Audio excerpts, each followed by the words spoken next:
Movie शुरू होती है और हमें एक लड़के को दिखाया जाता है जिसका नाम बेला है। उसकी मॉम डैड का डिवोर्स हो चुका था और उसकी मॉम ने नई शादी कर ली थी और वो दोनों एक ट्रिप के लिए जाने वाले थे। इसके लिए बेला अपने डैड के पास फॉक्स शहर में रहने के लिए जाती है। वो अभी 17 साल की थी। उसके डैड एक पुलिस ऑफिसर थे। बेला फॉक्स शहर आके खुश नहीं थी।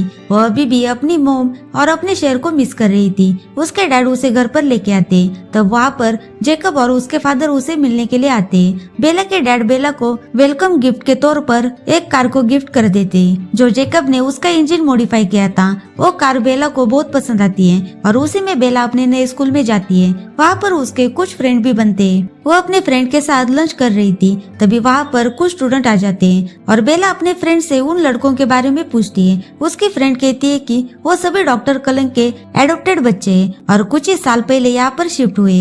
वो बेला को कलंस फैमिली के बारे में यानी कि एलिस, जेस्पर, एम्मेट के बारे में सब कुछ बता रही थी। तभी बेला की नजर एक लड़के पे जाती है। तभी एडवर्ड की एंट्री होती है। तभी बेला की फ्रेंड कहती है कि वो इस स्कूल का सबसे हैंडसम लड़का है। उस पर सभी लड़कियां मरती है लेकिन वो कभी किसी को एंटरटेन नहीं करता और सभी कलन एक साथ ही रहते हैं और कभी दूसरों के साथ बात नहीं करते। उसके बाद बेला अपने बायो के क्लास में जाती है। वहाँ पर एडवर्ड के पास की एक ही सीट खाली थी और बेला एडवर्ड के साथ बैठ जाती है और वो देखती है कि एडवर्ड बहुत ही अजीब बिहेव कर रहा है। तभी क्लास खत्म हो जाती है और एडवर्ड तुरंत क्लास के बाहर निकल जाता है। उसके बाद बेला पूरा दिन एडवर्ड के अजीब बिहेव के बारे में सोच रही थी और उसकी क्या प्रॉब्लम है ये कल स्कूल में जाकर उससे बात करने का डिसाइड करती है। पर अगले दिन एडवर्ड स्कूल नहीं आता और एक दिन नहीं बल्कि बहुत सारे दिन तक वो स्कूल में नहीं आता।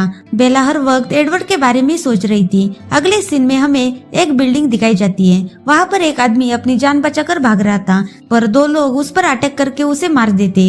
अगले दिन बेला स्कूल जा रही थी तभी उसके डैड उसके पास आकर बोलते हैं कि मुझे घर आने में लेट होगा क्योंकि उन्हें किसी केस के सिलसिले में बाहर जाना था जहाँ पर एक आदमी को किसी जानवर ने मार दिया था। उसके बाद बेला स्कूल चली जाती है और एडवर्ड बायो क्लास में बैठा था। बेला उसे देखकर हैरान हो जाती है। तभी एडवर्ड बेला से बात करता है और इससे बेला और भी हैरान हो जाती है। एडवर्ड उसके अजीब बर्ताव के लिए वो बेला से माफी मांगता है। वो अपने आप को इंट्रोड्यूस करवाता है। उनके बीच अच्छी बातें हो जाती है और बेला उसे फॉक्स में आने का रीजन बताती है। वो क्लास के बाहर आने के बाद बेला को उसकी आंखों का कलर चेंज होते हुए दिखाई देता है पर एडवर्ड वहाँ से निकल जाता है। उसके बाद बेला घर जाने के लिए निकलती है और अपने कार के पास खड़ी होती है। तभी एक कार उसकी तरफ तेजी से आ रही थी और वो कार उससे टकराने वाली थी। तभी एडवर्ड आकर उसे बचा लेता है पर बेला को कुछ समझ नहीं आ रहा था। वो पूरी तरह से हैरान हो जाती है। उसके फ्रेंड उसे हॉस्पिटल लेके जाते हैं। तब वहाँ पर बेला एडवर्ड के फादर डॉक्टर कलन से मिलती है। वो बेला की ट्रीटमेंट करते हैं। तब बेला कहती है कि मुझे एडवर्ड ने बचाया, अगर एडवर्ड नहीं होता तो मैं बच नहीं पाती। उसकी बातें सुनकर डॉक्टर कलन हैरान हो जाते हैं और वहाँ से चले जाते हैं। वे बाहर आकर एडवर्ड से बात कर रहे थे तभी बेला उनको बात करते हुए देख लेती है। एडवर्ड उसके पास चला जाता है। बेला उसे कहती है कि तुम मुझसे काफी दूर थे पर पलक झपकते ही मुझ तक कैसे पहुँचे, लेकिन एडवर्ड उसका जवाब नहीं देता। वो उसे इग्नोर करके वहाँ से चला जाता है। रात में जब बेला सो रही थी तब उसे लगा कि एडवर्ड उसके रूम में है। वो धीरे धीरे एडवर्ड की तरफ अट्रैक्ट हो रही थी। अगले दिन स्कूल में बेला और उसके फ्रेंड बीच पर जाकर सर्फिंग करने का प्लान बनाते हैं। बेला एडवर्ड के पास जाकर उसे भी बीच पर चलने के लिए इनवाइट करती है पर एडवर्ड मना कर देता है। आगे बेला और उसके फ्रेंड बीच पर चले जाते हैं। तब वहाँ पर जेकब और उसके दोस्त आ जाते हैं। बेला की फ्रेंड एडवर्ड के बारे में बोल रही थी तभी जेकब का फ्रेंड कहता है कि कलन यहाँ पर कभी नहीं आते। तब बेला जेकब से ये सवाल करती है। तब जेकब उसे बताता है कि हम वुल्फ के वंशज हैं और जेकब जिस समूह से बिलोंग करता है वे दोनों समूह मिल नहीं खाते।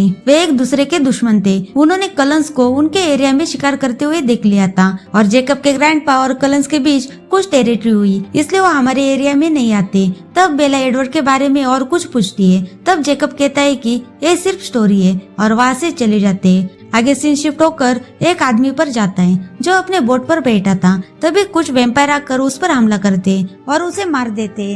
दूसरी तरफ बेला स्कूल में एडवर्ड का वेट कर रही थी। तभी उसकी फ्रेंड कहती है कि वो आज नहीं आएगा। जब धूप निकलती है तो कलन स्कूल में नहीं आते। डॉक्टर कलन उन्हें हाइकिंग और कैंपिंग के लिए लेके जाते हैं। तब बेला उसके फ्रेंड के साथ शॉपिंग के लिए जाती है और उसके बाद वो रात को अकेले एक बुक स्टोर में जाकर एक बुक खरीद लेती है। तभी वहाँ पर कुछ लड़के आकर बेला को परेशान कर रहे थे। तभी एडवर्ड वहाँ पर पहुँच जाता है और उसे बचाकर अपने साथ लेके जाता है। उसके बाद वो डिनर करने के लिए एक रेस्टोरेंट में चले जाते हैं। बेला एडवर्ड से कहती है कि आज मैं सब कुछ जानना चाहती हूँ कि तुम्हें कैसे पता चला कि मैं कहाँ पर हूँ और वो लड़के मुझे परेशान कर रहे थे। तब एडवर्ड कहता है कि मैं सबका माइंड रीड कर सकता हूँ सिवाय तुम्हारे। एडवर्ड बेला से कहता है कि मुझे नहीं लगता कि मैं तुमसे दूर रह पाऊंगा। घर जाते वक्त बेला कार का हीटर ऑफ करने लगती है। तभी बेला का हाथ एडवर्ड के हाथ से लग जाता है। तब उसका हाथ पूरी तरह से ठंड पड़ा हुआ था। तभी रास्ते में बेला के फादर की कार दिखाई देती है और डॉक्टर कलन की कार भी वहाँ पर थी। दोनों जाकर देखते। तभी डॉक्टर कलन बाहर आते और उनसे कहते हैं कि किसी जानवर ने एक आदमी के ऊपर अटैक किया है और उसके ब्लड सैंपल लेने के लिए डॉक्टर कलन वहाँ पर आए थे और वो आदमी बेला के फादर के बहुत अच्छे दोस्त थे। उसके बाद बेला अपने डैड के पास जाती है। वो काफी दुखी थे। उसके बाद वो बेला को लेकर घर पर चले जाते हैं। घर जाने के बाद बेला एक किताब के थ्रू एडवर्ड के सभी बातों पर रिसर्च करने लगती है। तब बेला को उसके सब सवालों के जवाब मिल जाते हैं। अब बेला को पता चल गया था कि एडवर्ड एक वैम्पायर है। अगले दिन जब बेला स्कूल में जाती है तो वो एडवर्ड से बात नहीं करती और वो सीधे जंगल की तरफ चली जाती है। एडवर्ड उसके पीछे चला जाता है। तब एडवर्ड से बेला कहती है कि मुझे तुम्हारे बारे में सब कुछ पता चल गया है और बेला उसकी एज पूछती है। तब एडवर्ड कहता है कि मैं कई सालों से 17 साल का हूँ। बेला कहती है कि तुम एक वैम्पायर हो। एडवर्ड उसे माउंटेन टॉप पर लेके जाता है। वो उसे दिखाता है कि वो सब धूप में जाकर कैसे दिखते। धूप में उसकी बॉडी शाइन कर रही थी। तब एडवर्ड कहता है कि इसलिए हम धूप में बाहर नहीं निकलते वरना हमारी असलियत लोगों को पता चल जाएगी। वो बेला की भी जान लेना चाहता था पर इससे बेला को कोई फर्क नहीं पड़ता। बेला उससे प्यार करने लगी थी और वो उससे दूर नहीं रह सकती। उसे पता था एडवर्ड उसे कुछ नहीं करेगा और यहाँ से उनकी शानदार लव स्टोरी स्टार्ट हो जाती है। वो दोनों एक दूसरे के साथ अच्छा वक्त बिताने लगते हैं। अगले दिन एडवर्ड बेला को अपने साथ स्कूल लेके जाता है और ये देखकर सभी स्कूल वाले हैरान हो जाते हैं। उसके बाद एडवर्ड बेला को अपनी फैमिली की हिस्ट्री बताता है कि कैसे उसके फादर ने एडवर्ड को बचाने के लिए इंसान से वैम्पायर में बदल दिया। पर एडवर्ड की फैमिली इंसानों का खून नहीं पीते, वो सिर्फ जानवरों का शिकार करते हैं। कलम फैमिली खुद को वेजिटेरियन मानते हैं और उनके पास स्पेशल एबिलिटी होती है, वो दूसरों का माइंड रीड कर सकते हैं। पर एलिस काफी अलग थी, वो दूसरों का फ्यूचर देख सकती है। उसके बाद एडवर्ड बेला को अपने घर लेके जाता है। सब बेला को मिलकर बहुत खुश थे, पर रोजली उसे देखकर खुश नहीं होती क्योंकि उनके घर एक इंसान आया था। अब सारे लोगों को उनके बारे में पता चल जाएगा। पर बेला कहती है कि मैं किसी को नहीं बताऊंगी, पर रोजली को उसके ऊपर भरोसा नहीं होता और कहती है कि उनकी फैमिली को कोई नुकसान हुआ तो इसकी जिम्मेदार बेला ही होगी। उसके बाद एडवर्ड बेला को अपने रूम में लेके जाता है। वो दोनों बात करते हैं और वो दोनों सॉन्ग प्ले करके डांस भी करते हैं। वो दोनों साथ में एक अच्छा टाइम स्पेंड करते हैं। दूसरी तरफ बेला के फादर केस की इन्वेस्टिगेशन कर रहे थे। तभी उन्हें इंसान के पैरों के निशान मिल जाते हैं। तब उन्हें पता चलता है कि जिन लोगों का मर्डर हुआ था इसके पीछे जानवर का नहीं बल्कि किसी इंसानों का काम है। रात में बेला जब अपनी मॉम से बात कर रही थी तब एडवर्ड उसके रूम में आ जाता है। बेला उसे देखकर हैरान हो जाती है और कहती है कि तुम अंदर कैसे आ गए और ये कब से कर रहे हो। तब एडवर्ड कहता है कि पिछले कुछ महीनों से ये कर रहा हूँ। तुम्हें सोता हुआ देखकर मुझे अच्छा लगता है और मैं तुम्हें अच्छी तरह से जानना चाहता था। उसके बाद वो दोनों एक दूसरे के बहुत करीब आ जाते हैं। एडवर्ड उस रात बेला के पास ही रुक जाता है। अगली सुबह बेला अपने डैड से कहती है कि एडवर्ड आपसे मिलना चाहता है और वो घर के बाहर खड़ा है। बेला के डैड उसे अंदर बुलाने के लिए कहते हैं। जब एडवर्ड घर के अंदर आता है तब वो बेला के डैड से कहता है कि हमारी फैमिली हाइकिंग के लिए और बेसबॉल खेलने के लिए बाहर जा रहे हैं और एडवर्ड बेला को भी अपने साथ ले जाना चाहता है। बेला के डैड मान जाते हैं और उसका ध्यान रखने के लिए कहते हैं। वहाँ से बेला और एडवर्ड कलर्स के फैमिली के साथ बेसबॉल खेलने के लिए जाते हैं और तभी वहाँ का मौसम खराब होने लगता है। दरअसल मौसम खराब होता है तभी कलर्स की फैमिली बेसबॉल खेलती है क्योंकि खराब मौसम में उन्हें कोई देख ना सके। बेसबॉल खेलते समय दूसरी वैम्पायर की टीम वहाँ पर आ जाती है। उनका नाम विक्टोरिया, जेम्स और लॉरेंट है। वहाँ पर आकर कहते हैं कि क्या हम भी आपके साथ बेसबॉल खेल सकते हैं। कलन की फैमिली उन्हें देखकर परेशान हो जाती है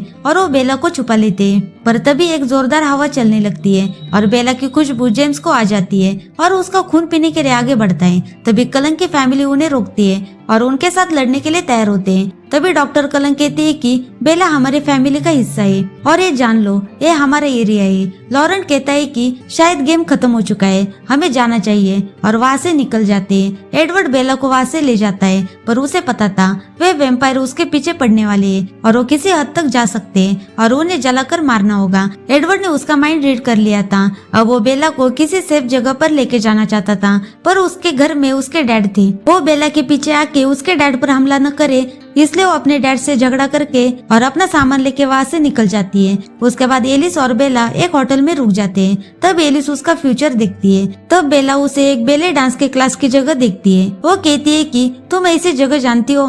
तब बेला कहती है कि मैं बचपन में मॉम के साथ इस जगह पर डांस क्लासेस के लिए जाती थी। दूसरी तरफ जेम्स बेला के पीछे था। सारी कलन फैमिली बेला के कपड़े पहनकर जेम्स का ध्यान भटकाने की कोशिश कर रहे थे।